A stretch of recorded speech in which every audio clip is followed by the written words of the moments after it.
J'ai de temps en temps en consultation des gens qui souhaitent utiliser leur vie pour servir Dieu, pour être, comme je le dis, un conduit de la lumière divine, mais ils ne savent pas par où commencer.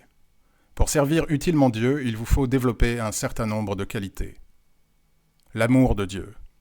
Être un conduit de la lumière divine implique nécessairement la volonté de servir Dieu, de se rapprocher de lui, et dès lors implique une vénération sans limite.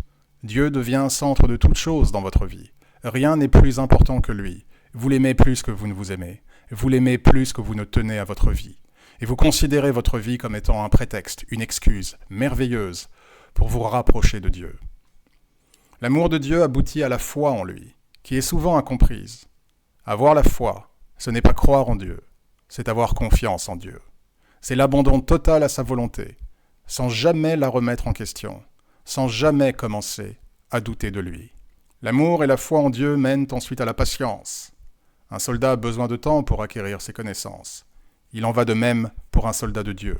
Le temps est nécessaire pour faire vos preuves, pour passer les tests, pour prouver votre valeur, pour acquérir le discernement et la sagesse, pour manifester votre loyauté, et ainsi obtenir la confiance de Dieu, qui dès lors vous utilisera pour servir son plan divin sur terre.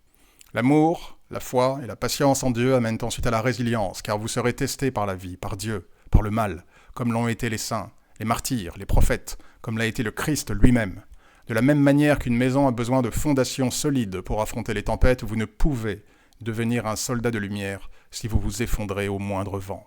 Ce qui nous mène à la bravoure, car un soldat de Dieu ne craint rien, ni la vie, ni la mort, ni les gouvernements, ni le futur, ni le diable et ses agents du mal, ni quiconque dans sa vie, car il sait qu'il est soutenu par la force la plus puissante de l'univers, et qu'avec cette force à ses côtés, il sera toujours préservé, soutenu, guidé. Et enfin, la responsabilité.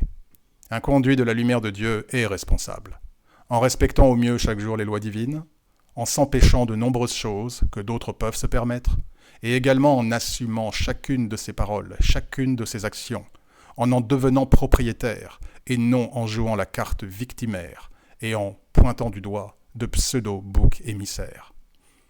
Que Dieu vous bénisse.